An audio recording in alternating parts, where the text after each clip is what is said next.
Welcome to, the fourth reading from It Shouldn't Happen to a Vet by James Herriot. And the chapters covered this morning will be 10, 11 and 12. There are 33 in overall. So, chapter 10. It was when I was plodding up Mr. K's field for the 9th time that it began to occur to me that this wasn't going to be my day. For some time now I had been an LVI, the important owner of a little certificate informing whosoever it may concern that James Herriot, MRCVS, was a local veterinary inspector of the Ministry of Agriculture and Fisheries. It meant that I was involved in a lot of routine work like clinical examinations and tuberculin testing. It also highlighted something which I had been suspecting for some time. The Dales farmers' attitude to time was different from my own. It had been all right when I was calling on them to see a sick animal. They were usually around waiting for me, and the beasts would be confined in some building when I arrived. It was very different, however, when I sent them a card saying I was coming to inspect their dairy cows or test their herd. It stated quite clearly on the card that the animals must be assembled indoors and that I would be there at a certain time, and I planned my day accordingly. 15 minutes or so for a clinical and anything up to several hours for a test, depending on the size of the herd. If I was kept waiting for 10 minutes at every clinical while they got the cows in from the field, it meant simply that after 6 visits I was running an hour late. So when I drove up to Mr. K's farm for a tuberculin test and found his cows tied up in their stalls, I breathed a sigh of relief. We were through them in no time at all, and I thought I was having a wonderful start to the day, when the farmer said he had only half a dozen young heifers to do to complete the job. It was when I left the buildings and saw the group of shaggy roans and reds grazing contentedly at the far end of a large field that I felt the old foreboding. "I thought you'd have them inside, Mr. K," I said apprehensively.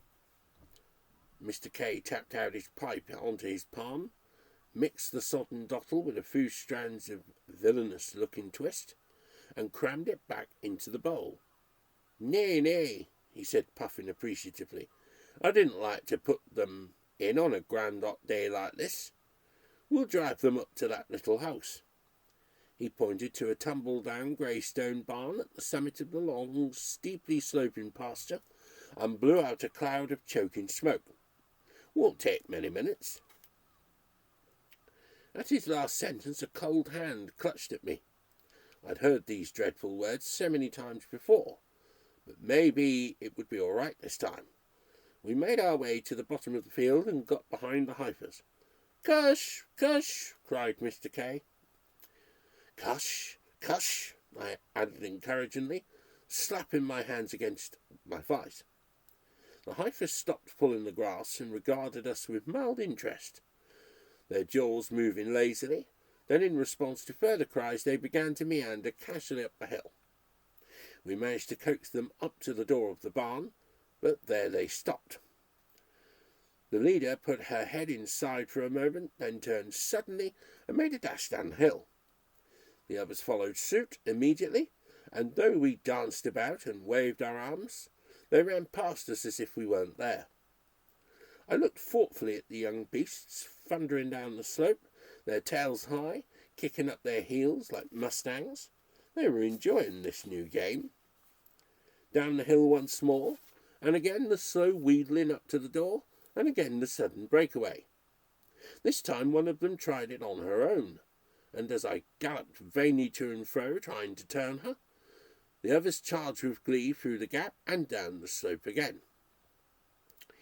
It was a long, steep hill, and as I trudged up for the third time, with the sun blazing on my back, I began to regret being so conscientious about my clothes. In the instructions to the new LVIs, the ministry had been explicit that they expected us to be properly attired to carry out our duties. I had taken it to heart and rigged myself out in the required uniform, but I realised now that a long oilskin coat and Wellingtons was not an ideal outfit for the job in hand. The sweat was trickling into my eyes, and my shirt was beginning to cling to me. When for the third time I saw the retreating backs careering joyously down the hill, I thought it was time to do something about it. "Just a minute," I called to the farmer. "I'm getting a bit warm." I took off the coat, rolled it up, and placed it on the grass well away from the barn. And as I made a neat pile of my syringe, the box of tuberculin, my calipers, scissors, notebooks, and pencil, the thought kept intruding that I was being cheated in some way. After all, ministry work was easy. Any practitioner would tell you that. You didn't have to get up in the middle of the night, you had nice set hours, and you never really had to exert yourself. In fact, it was money for old rope, a pleasant relaxation from the real thing. I wiped my streaming brow and stood for a few seconds panting gently. This just wasn't fair. We started again, and at the fourth visit to the barn, I thought we had won because all but one of the heifers strolled casually inside. But that last one just wouldn't have it. We cussed imploringly, waved, and even got near enough to poke at its rump, but it stood in the entrance regarding the interior with deep suspicion. Then the heads of its mates began to reappear in the doorway, and I knew we had lost again. Despite my frantic dancing and shouting, they wandered one by one before joining again in their happy downhill dash. This time I found myself galloping down after them in an agony of frustration. We had another few tries, during which the heifers introduced touches of variation by sometimes breaking away halfway up the hill, or occasionally trotting round the back of the barn and peeping at us coyly from behind the old stones, before frisking to the bottom again. After the 8th descent, I looked appealingly at Mr. K, who was relighting his pipe calmly, and didn't appear to be troubled in any way. My time schedule was in tatters, but I don't think he had noticed that we had been going on like this for about 40 minutes. "Look, we're getting nowhere," I said. "I've got a lot of other work waiting for me. Isn't there anything more we can do?" The farmer tamped down the twist with his thumb, drew deeply and pleasurably a few times, then looked at me with wild surprise. "Well, let's see. We could bring Dog out, but I don't know as he'll be much good. He's nobbut a young un." He sauntered back to the farmhouse and opened the door. A shaggy cur catapulted out, barking in delight, and Mr. K brought him over to the field. "Get away, by!" he cried, gesturing towards the cattle who had resumed their grazing, and the dog streaked behind them. I really began to hope, as he went up the hill with the hairy little figure darting in, nipping at the heels, but at the barn the rot set in again. I could see the heifers beginning to sense the inexperience of the dog, and one of them managed to kick him briskly under the chin as he came in. The little animal yelped and his tail went down. He stood uncertainly, looking at the beasts advancing on him now, shaking their horns threateningly. Then he seemed to come to a decision and slunk away. The young cattle went after him at increasing speed, and in a moment I was looking at the extraordinary spectacle of the dog going flat out down the hill, with the heifers drumming close behind him. At the foot he disappeared under a gate, and we saw him no more. Something seemed to give way in my head. "Oh, God!" I yelled. "We're never going to get these damn things tested. I'll just have to leave them. I don't know what the ministry is going to say, but I've had enough." The farmer looked at me ruminatively. He seemed to recognise that I was at breaking point. "Aye, it's no good," he said, tapping his pipe out on his heel. "We'll have to get Sam." "Sam?" "Aye, Sam Broadbent works for me neighbour. He'll get him in all right." "How's he going to do that?" "Oh, he can imitate a fly." For a moment my mind reeled. "Did you say imitate a fly?" "That's right. A warble fly, thou knows. He's a bit slow, his lad, but by God he can imitate a fly.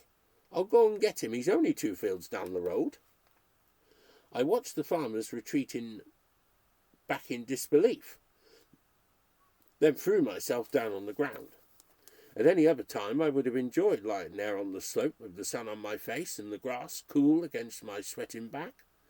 The air was still and heavy with the fragrance of clover, and when I opened my eyes the gentle curve of the valley floor was a vision of peace. But my mind was a turmoil. I had a full day's ministry work waiting for me, and I was an hour behind time already. I could picture the long succession of farmers waiting for me and cursing me heartily. The tension built in me till I could stand it no longer. I jumped to my feet and ran down to the gate at the foot. I could see along the road from there, and was relieved to find that Mr. K was on his way back. Just behind him, a large fat man was riding slowly on a very small bicycle, his heels on the pedals, his feet and knees sticking out at right angles. Tufts of greasy black hair stuck out at random from under a kind of skull cap which looked like an old bowler without the brim. "Sam's come to give us a hand," said Mr. K with an air of quiet triumph. "Good morning," I said, and the big man turned slowly and nodded. The eyes in the round, unshaven face were vacant and incurious, and I decided that Sam did indeed look a bit slow. I found it difficult to imagine how he could possibly be of any help. The Heifers standing nearby watched with languid interest as we came through the gate. They had obviously enjoyed every minute of the morning's entertainment, and it seemed they were game for a little more fun if we so desired, but it was up to us, of course. They weren't worried either way. Sam propped his bicycle against the wall and paced solemnly forward. He made a circle of his thumb and forefinger and placed it to his lips. His cheeks worked as though he was getting everything into place. Then he took a deep breath, and from nowhere it seemed came a sudden swelling of angry sound, a vicious humming and buzzing which made me look round in alarm for the enraged insect zooming in for the kill. The effect on the Heifers was electric. Their superior air vanished and was replaced by rigid anxiety. Then, as the noise increased in volume, they turned and charged up the hill. But it wasn't the carefree frolic of before, no tossing heads, waving tails and kicking heels. This time they kept shoulder to shoulder in a frightened block. Mr. K and I, trotting on either side, directed them, yet again up to the building, where they formed a group looking nervously around them. We had to wait for a short while for Sam to arrive. He was clearly a one-pace man and ascended the slope unhurriedly. At the top he paused to regain his breath, fixed the animals with a blank gaze, and carefully adjusted his fingers against his mouth. A moment's tense silence, then the humming broke out again, even more furious and insistent than before. The Heifers knew when they were beaten. With a chorus of startled bellows, they turned and rushed into the building, and I crashed the half-door behind them. I stood leaning against it, unable to believe my troubles were over. Sam joined me and looked into the dark interior. As if to finally establish his mastery, he gave a sudden sharp blast, this time without his fingers, and his victims huddled still closer against the far wall. A few minutes later, after Sam had left us, I was happily clipping and injecting the necks. I looked up at the farmer. "You know, I can still hardly believe what I saw there. It was like magic. That chap has a wonderful gift." Mr. K looked over the half-door, and I followed his gaze down the grassy slope to the road. Sam was riding away, and the strange black headgear was just visible bobbing along the top of the wall. "Aye, he can imitate a fly, all right. Poor old lad. It's the only thing he's good at." Chapter 11. Hurrying away from Mr. K's to my second test, I reflected that if I had to be more than an hour late for an appointment, it was a lucky thing that my next call was at the Hugels. The 4 brothers and their families ran a herd which, with cows, followers, and calves, must have amounted to nearly 200, and I had to test the lot of them. But I knew that my lateness wouldn't bring any querulous remarks on my head, because the Hugels had developed the Dell's tradition of courtesy to an extraordinary degree. The stranger within their gates was treated like royalty. As I drove into the yard, I could see everybody leaving their immediate tasks and advancing on me with beaming faces. The brothers were in the lead, and they stopped opposite me as I got out of the car, and I thought, as I always did, that I had never seen such healthy-looking men. Their ages ranged from Walter, who was about 60, down through Thomas and Fenwick, to William the youngest, who would be in his late 40s. And I should say their average weight would be about 15 stones. They weren't fat either, just huge, solid men with bright red shining faces and clear eyes. William stepped forward from the group, and I knew what was coming. This was always his job. He leaned forward, suddenly solemn, and looked into my face. "How are you today, sir?" he asked. "Very well, thank you, Mr. Hugel," I replied. "Good," said William fervently, and the other brothers all repeated, "Good, good, good," with deep satisfaction. William took a deep breath. "And how is Mr. Farnan?" "Oh, he's very fit, thanks." "Good." Then the rapid fire of the responses from behind him. "Good, good, good." William hadn't finished yet. He cleared his throat. "And how is young Mr. Farnan?" "In really top form." "Good." But this time William allowed himself a gentle smile, and from behind him came a few dignified ho-hos. Walter closed his eyes, and his great shoulders shook silently. They all knew Tristan. William stepped back into line, his appointed task done, and we all went into the byre. I braced myself as I looked at the long row of backs, the tails swishing at the flies. There was some work ahead here. "Sorry I'm so late," I said as I drew the tuberculin into the syringe. "I was held up at the last place. It's difficult to forecast how long these tests will take." All four brothers replied eagerly, "Aye, you're right, sir. It's difficult. It is difficult. You're right, it's difficult." They went on till they had thrashed the last ounce out of the statement. I finished filling the syringe, got out my scissors, and began to push my way between the first two cows. It was a tight squeeze, and I puffed slightly in the stifling atmosphere. "It's a bit warm in here," I said. Again the volley of agreement. "You're right, sir. Aye, it's warm. It is warm. You're right, it's warm. It's warm. Aye, you're right." This was all delivered with immense conviction and vigorous nodding of heads, as though I had made some incredible discovery. And as I looked at the grave, intent faces still pondering over my brilliant remark, I could feel my tensions beginning to dissolve. I was lucky to work here. Where else but in the high country of Yorkshire would I meet people like these? I pushed along the cow and got hold of its ear, but Walter stopped me with a gentle cough. "Nay, Mr. Herriot, you won't have to look in the ears. I have all numbers wrote down." "Oh, that's fine. It'll save us a lot of time." I had always found scratching the wax away to find ear tattoos an overrated pastime, and it was good to hear that the Hugels were attending to the clerical side.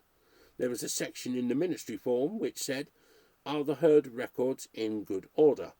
I always wrote yes, keeping my fingers crossed as I thought of the scrawled figures on the backs of old bills, milk recording sheets, anything. "Aye," said Walter, "I have 'em all set down proper in a book." "Great. Can you go and get it then?" "No need, sir. I have it here." Walter was the boss. There was no doubt about it. They all seemed to live in perfect harmony, but when the chips were down, Walter took over automatically. He was the organiser, the acknowledged brains of the outfit. The battered trilby, which he always wore in contrast with the others' caps, gave him an extra air of authority. Everybody watched respectfully as he slowly and deliberately extracted a spectacle case from an inside pocket. He opened it and took out an old pair of steel-rimmed spectacles, blowing away fragments of the hay and corn chaff with which the interior of the case was thickly powdered. There was a quiet dignity and importance in the way he unhurriedly threaded the side pieces over his ears and stood grimacing slightly to work everything into place. Then he put his hand into his waistcoat pocket. When he took it out, he was holding some object, but it was difficult to identify, being almost obscured by his enormous thumb. Then I saw that it was tiny, black-covered miniature dairy, about 2 inches square, the sort of novelty people give each other at Christmas. "Is that the herd record?" I asked. "Yes, this is it. It's all set down in here." Walter daintily flicked over the pages with a horny forefinger and squinted through his spectacles. "Now that first cow, she's number 84. "Splendid," I said. "I'll just check this one and then we can go by the book." I peered into the ear. "That's funny. I make it 26. The brothers had a look. "You're right, sir, you're right. It is 26. Walter pursed his lips. "Why, that's Bluebell's calf, isn't it?" "Nay," said Fenwick. "She's out of old Buttercup." "Can't be," mumbled Thomas. "Old Buttercup was sold to Tim Jefferson afore this one was born. This is Brenda's calf." William shook his head. "I'm sure we got her as a heifer at Bob Ashby's sale." "All right," I said, holding up a hand. "We'll put in 26. I had to cut in. It was in no way an argument, just a leisurely discussion, but it looked as if it could go on for some time.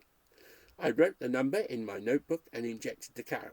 "Now, how about this next one?" "Well, I do know that one," said Walter confidently, stabbing at an entry in the diary. "Can't make no mistake. She's number 5. I looked in the ear. "Says 137 here." It started again. "She was bought in, wasn't she?" Nay, she's out of old Dribbler." "Don't think so. Dribbler had naught but bulls." I raised my hand again. "You know, I really think it might be quicker to look in all the ears. Time's getting on." "Aye, you're right, sir. It is getting on." Walter returned the herd record to his waistcoat pocket philosophically, and we started the laborious business of clipping, measuring, and injecting every animal, plus rubbing the inside of the ears with a cloth soaked in spirit to identify the numbers which had often faded to a few unrelated dots. Occasionally Walter referred to his tiny book. "Ah, that's right, 92. I thought so. It's all set down here." Fighting with the loose animals in the boxes round the fold yard was like having a dirty Turkish bath while wearing oilskins. The brothers caught the big beasts effortlessly, and even the strongest bullock grew quickly discouraged when it tried to struggle against those mighty arms. But I noticed one strange phenomenon. The men's fingers were so thick and huge that they often slipped out of the animals' noses through sheer immobility. It took an awful long time, but we finally got through. The last little calf had a space clipped in his shaggy neck and bawled heartily as he felt the needle. Then I was out in the sweet air, throwing my coat in the car boot. I looked at my watch. 3 o'clock. I was nearly 2 hours behind my schedule now, and already I was hot and weary, with skinned toes on my right foot where a cow had trodden, and a bruised left instep caused by the sudden descent of Fenwick's size 13 hobnails during a particularly violent melee. As I closed the boot and limped round to the car door, I began to wonder a little about this easy ministry work. Walter loomed over me and inclined his head graciously. "Come in and sit down and have a drink of tea." "It's very kind of you, and I wish I could, Mr. Hugel, but I've got a long string of inspections waiting, and I don't know when I'll get round them. I've fixed up far too many, and I completely underestimated the time needed for your test. I really am an absolute fool." And the brothers intoned sincerely, "Aye, you're right, sir. You're right. Well, there was no more testing today, but 10 inspections still to do, and I should have been at the first one 2 hours ago. I roared off, feeling that little ball tightening in my stomach, as it always did when I was fighting the clock. Gripping the wheel with one hand and exploring my lunch packet with the other, I pulled out a piece of Mrs. Hall's ham and egg pie and began to gnaw at it as I went along. But I had gone only a short way when reason asserted itself. This was no good. It was an excellent pie, and I might as well enjoy it.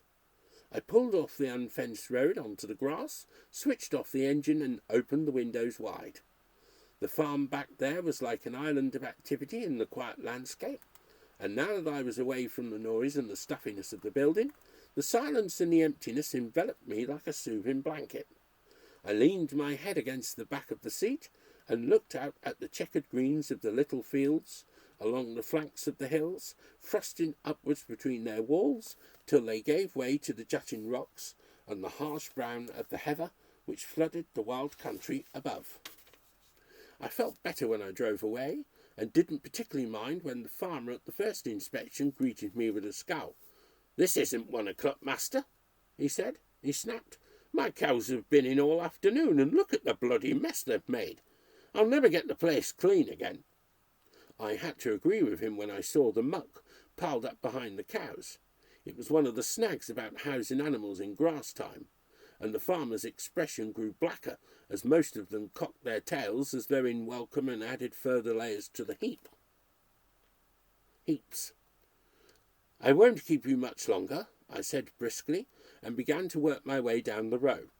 Before the tuberculin testing scheme came into being, these clinical examinations were the only means of detecting tuberculous cows, and I moved from animal to animal, palpating the udders for any unusual induration.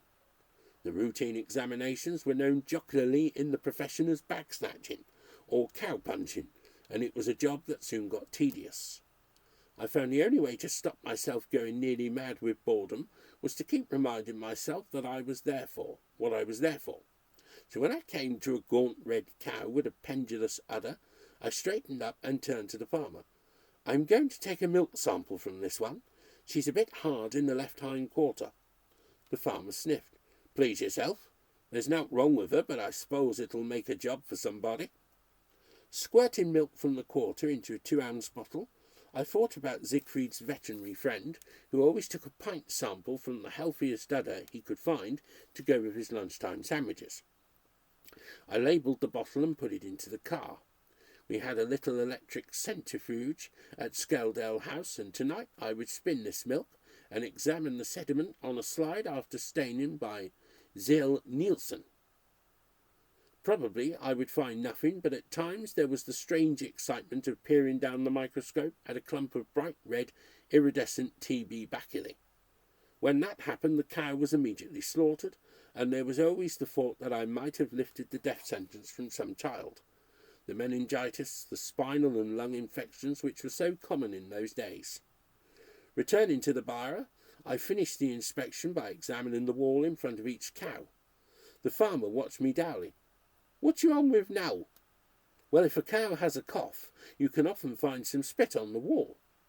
I had in truth found more tuberculous cows this way than any other, by scraping a little sputum onto a glass slide and then staining it as for the milk. The modern young vet just about never sees a TB cow, thank heavens, but screws were all too common 30 years ago. There were very few in the high Pennines, but in the low country on the plain you found them, the cows that weren't doing right, the ones with the soft, careful cough and slightly accelerated breathing. Often they were good milkers and ate well, but they were killers, and I was learning to spot them. And there were the others, the big, fat, sleek animals which could still be riddled with the disease. They were killers of a more insidious kind, and nobody could pick them out. It took the tuberculin test to do that. At the next 4 places I visited, the farmers had got tired of waiting for me and had turned their cows out. They had all to be brought in from the field, and they came slowly and reluctantly. There was nothing like the rodeo I had had with Mr. K's heifers, but a lot more time was lost. The animals kept trying to turn back to the field while I sped around their flanks like a demented sheepdog. And as I panted to and fro, each farmer told me the same thing, that cows only like to come in at milking time. Milking time did eventually come, and I caught 3 of my herds while they were being milked, but it was after 6 when I came tired and hungry to my second to last inspection. A hush hung over the place, and after shouting my way round the buildings without finding anybody, I walked over to the house. "Is your husband in, Mrs. Bell?" I asked. "No, he's had to go into the village to get the horse shod, but he won't be long before he's back. He's left cows in for you," the farmer's wife replied. That was fine. I'd soon get through this lot. I almost ran into the byre and started the old routine, feeling sick to death of the sight and smell of cows and fed up with pawing at their udders. I was working along almost automatically when I came to a thin, rangy cow with a narrow red and white face. She could be a crossed short-fawn Ayrshire. I had barely touched her udder when she lashed out with the speed of light and caught me just above the kneecap. I hopped round the byre on one leg, groaning and swearing in my agony. It was some time before I was able to limp back to have another try, and this time I scratched her back and cussed her in a wheedling tone before sliding my hand gingerly between her legs. The same thing happened again, only this time the sharp-edged cloven foot smacked slightly higher up my leg. Crashing back against the wall, I huddled there, almost weeping with pain and rage. After a few minutes I reached a decision. To hell with her. If she didn't want to be examined, she could take her luck. I had had enough for one day. I was in no mood for heroics. Ignoring her, I proceeded down the bar till I had inspected the others. But I had to pass her on my way back and pause to have another look. And whether it was sheer stubbornness or whether I imagined she was laughing at me, I don't know, but I decided to have just one more go. Maybe she didn't like me coming from behind. Perhaps if I worked from the side she wouldn't mind so much. Carefully I squeezed my way between her and her neighbour, gasping as the craggy pelvic bones dug into my ribs. Once in the space beyond, I thought, I would be free to do my job, and that was my big mistake, because as soon as I had got there, the cow went to work on me in earnest. Switching her back end round quickly to cut off my way of escape, she began to kick me systematically from head to foot. She kicked forward, reaching at times high on my chest as I strained back against the wall. Since then I have been kicked by an endless variety of cows in all sorts of situations, but never by such an expert as this one. There must be very few really venomous bovines, and when one of them uses her feet, it is usually an instinctive reaction to being hurt or frightened, and they kick blindly. But this cow measured me up before each blow, and her judgment of distance was beautiful. And as she drove me further towards her head, she was able to hook me in the back with her horns by way of variety. I am convinced she hated the human race. My plight was desperate. I was completely trapped, and it didn't help when the apparently docile cow next door began to get into the act by prodding me off with her horns as I pressed against her.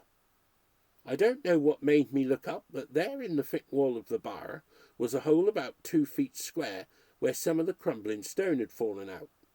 I pulled myself up with an agility that amazed me, and as I crawled through head first, a sweet fragrance came up to me. I was looking into a hay barn, and seeing a deep bed of finest clover just below, I launched myself into space and did a very creditable roll in the air before landing safely on my back.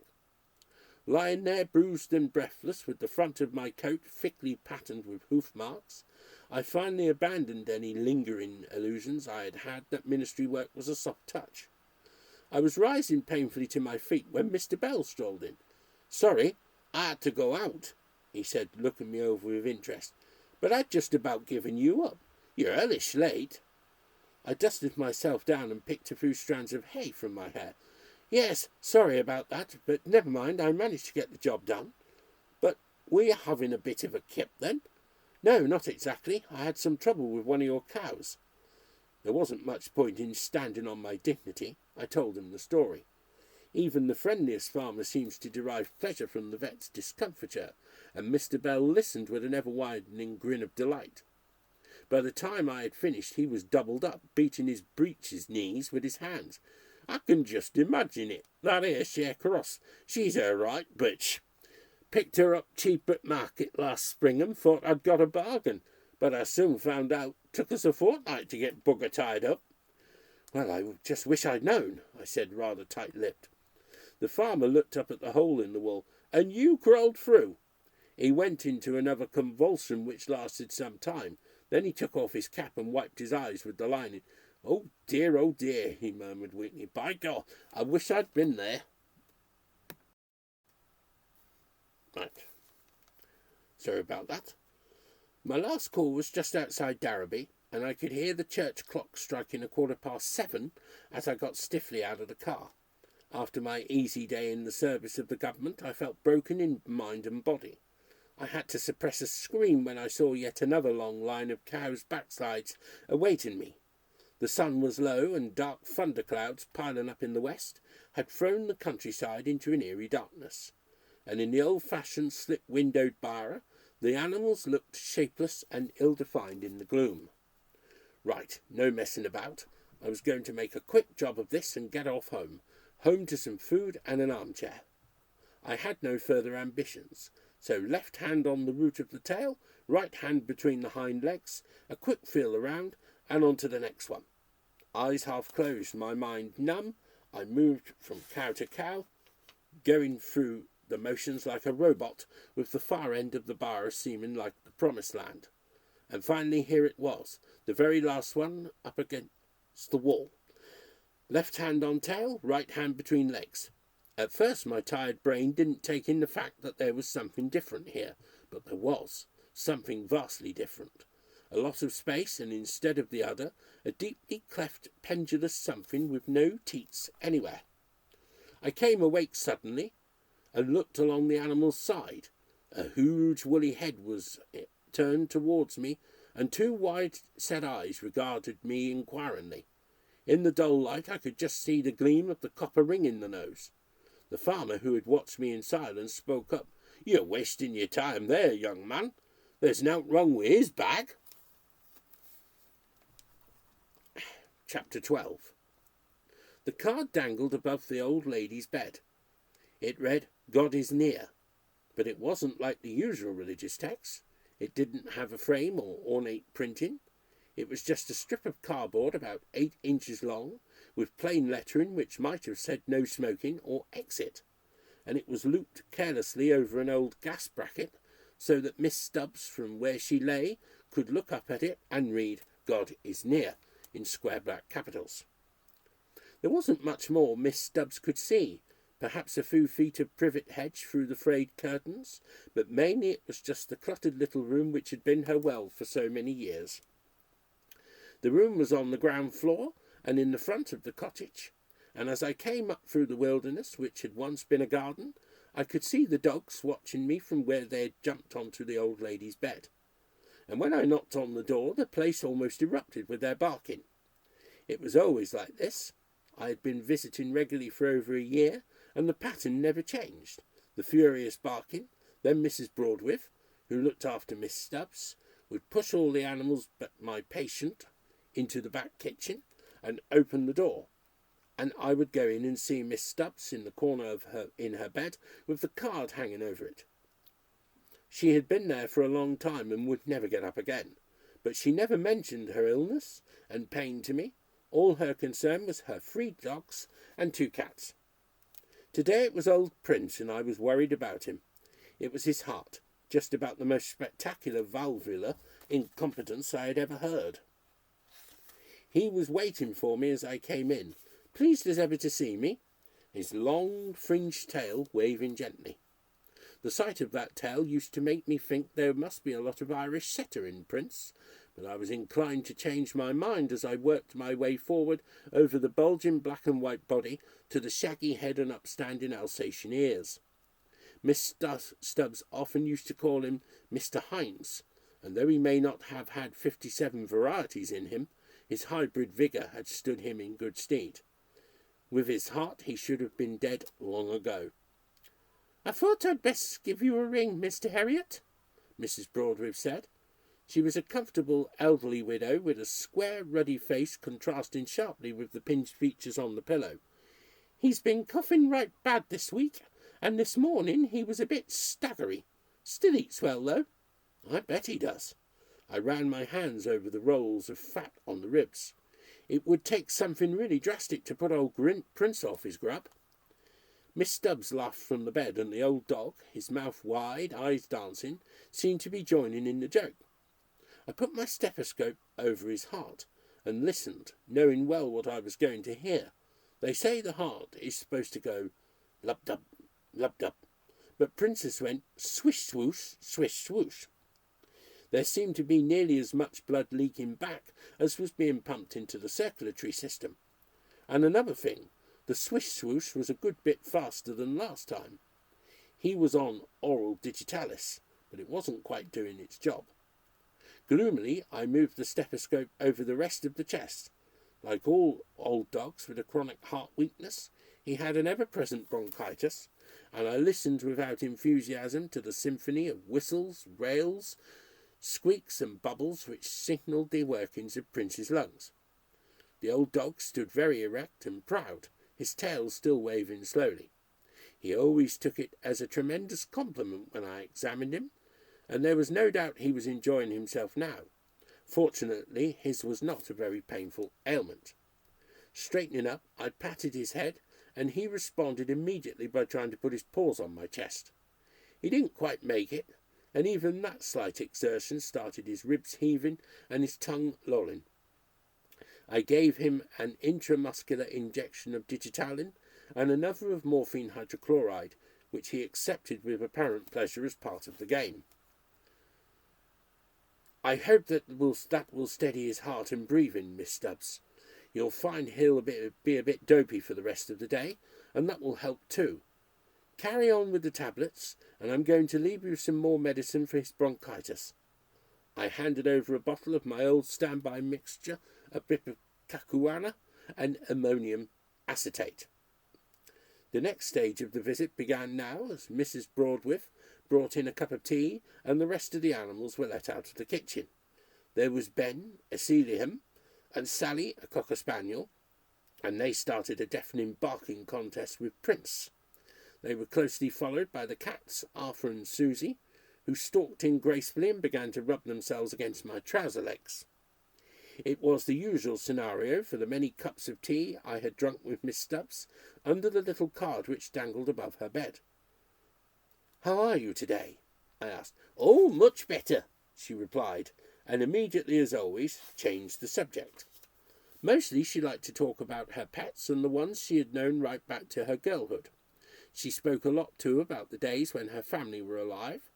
She loved to describe the escapades of her 3 brothers, and today she showed me a photograph which Mrs. Broadwith had found at the bottom of a drawer. I took it from her, and 3 young men in the knee breeches and little round caps of the 90s, 1890s that is, smiled up at me from the yellowed old print. They all held long churchwarden pipes, and the impish humour in their expressions came down undimmed over the years.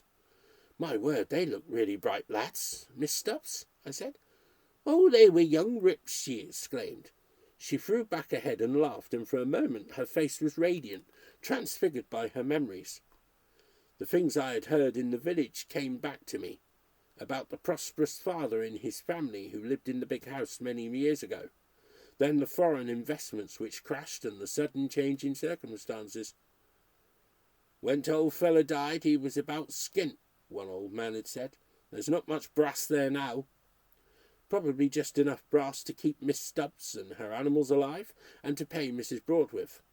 Not enough to keep the garden dug or the house painted or for any of the normal little luxuries.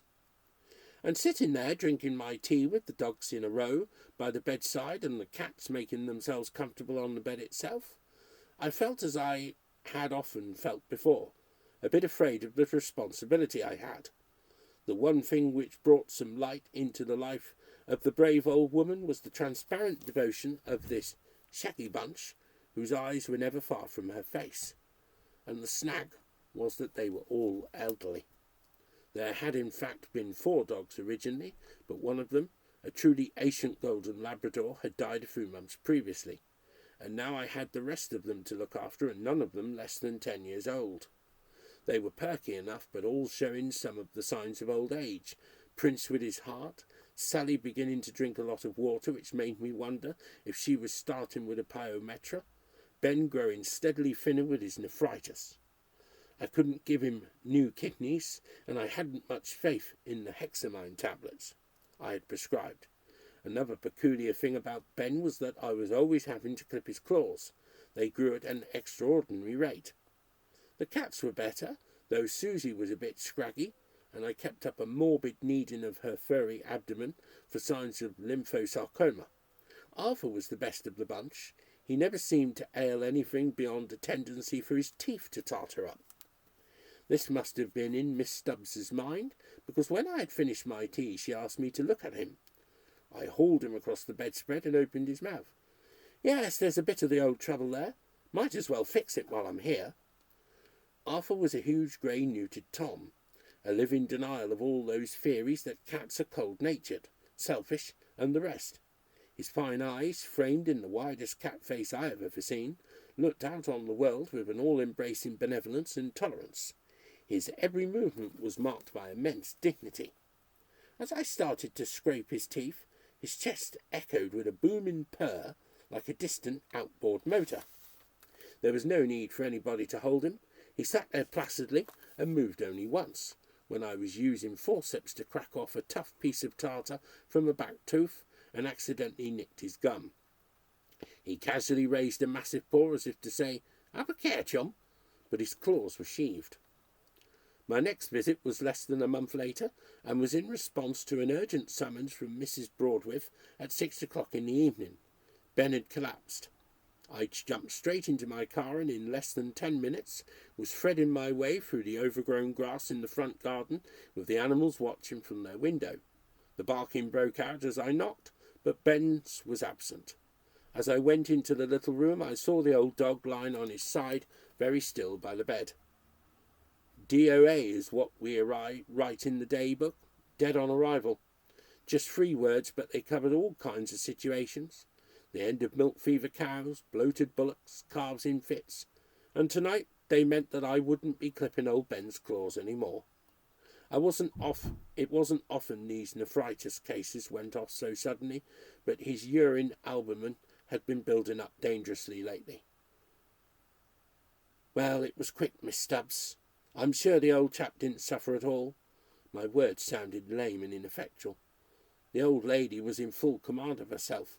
No tears, only a fixity of expression as she looked down from the bed at her companion for so many years. My idea was to get him out of the place as quickly as possible, and I pulled a blanket under him and lifted him up. As I was moving away, Miss Stubbs said, "Wait a moment." With an effort she turned onto her side and gazed at Ben. Still without change in expression, she reached out and touched his head lightly. Then she lay back calmly as I hurried from the room. In the back kitchen I had a whispered conference with Mrs. Broadwith. "I'll run down to the village and get Fred Manners to come and sorry, it's a she. "I'll run down to the village and get Fred Manners to come and bury him," she said. "And if you've got time, could you stay with the old lady while I'm gone? Talk to her like. It'll do her good." I went back and sat down by the bed. Miss Stubbs looked out of the window for a few moments, then turned to me. "You know, Mr. Herriot," she said casually, "it will be my turn next." "What do you mean?" "Well, tonight Ben has gone, and I'm going to be the next one. I just know it." "Oh, nonsense. You're feeling a bit low, that's all. We all do when something like this happens." But I was disturbed. I had never heard her even hint at such a thing before. "I'm not afraid," she said. "I know there's something better waiting for me. I've never had any doubts." There was silence between us as she lay calmly looking up at the card on the gas bracket. Then the head on the pillow turned to me again. "I have only one fear." Her expression changed with startling suddenness, as if a mask had dropped. The brave face was almost unrecognisable. A kind of terror flickered in her eyes, and she quickly grasped my hand. "It's my dog and cats, Mr. Herriot. I'm afraid I might never see them when I'm gone, and it worries me so. You see, I know I'll be reunited with my parents and brothers, but, well, why not with your animals? That's just it." She rocked her head on the pillow, and for the first time I saw tears on her cheeks. "They say animals have no souls." "Who says?" "Oh, I've read it, and I know a lot of religious people believe it." "Well, I don't believe it." I patted the hand which still grasped mine.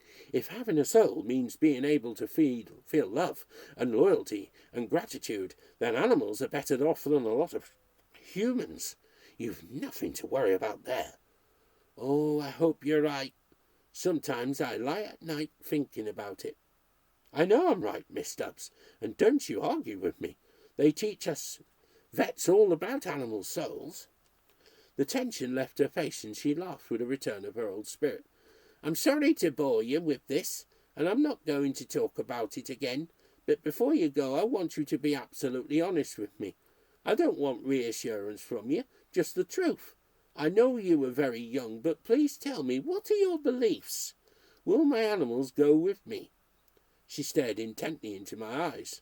I shifted in my chair and swallowed once or twice. Miss Stubbs, I'm afraid I'm a bit foggy about all this, I said, but I'm absolutely certain of one thing. Wherever you are going, they are going too. She still stared at me, but her face was calm again. Thank you, Mr. Herriot. I know you were being honest with me. That is what you really believe, isn't it? I do believe it, I said. With all my heart, I believe it. It must have been about a month later, and it was entirely by accident that I learned I had seen Miss Stubbs for the last time. When a lonely, penniless old woman dies, people don't rush up to you in the street to tell you.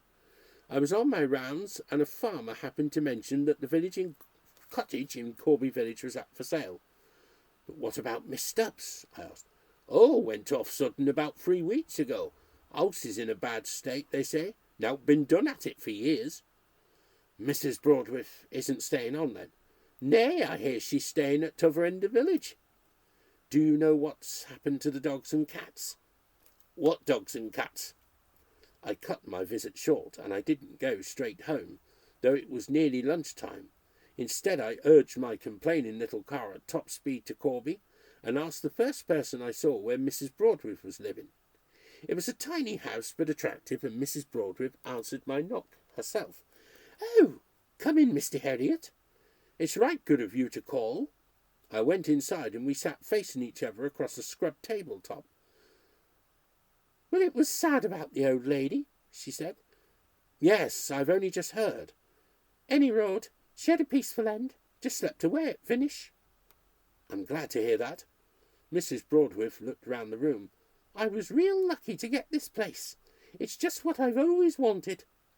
I could contain myself no longer. What's happened to the animals? I blurted out. Oh, they're in garden, she said calmly. I've got a grand big stretcher back.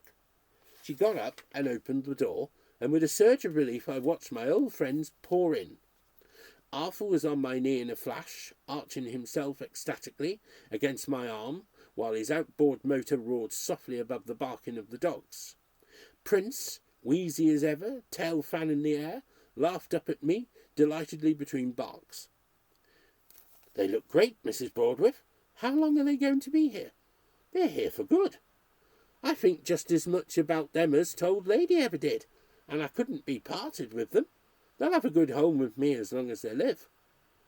I looked at the typical Yorkshire country face, at the heavy cheeks with their grim lines belied by the kindly eyes. This is wonderful, I said, but won't you find it just a bit expensive to feed them? Nay, you don't have to worry about that.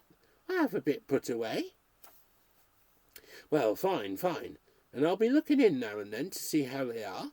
I'm through the village every few days. I got up and started for the door. Mrs. Broadwith held up her hand. There's just one thing I'd like you to do before they start selling off the things at the cottage. Would you please pop in and collect what's left of your medicines? They're in the front room. I took the key and drove along to the other end of the village.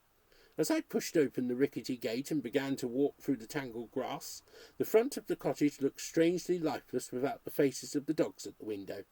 And when the door creaked open and I went inside, the silence was like a heavy pall.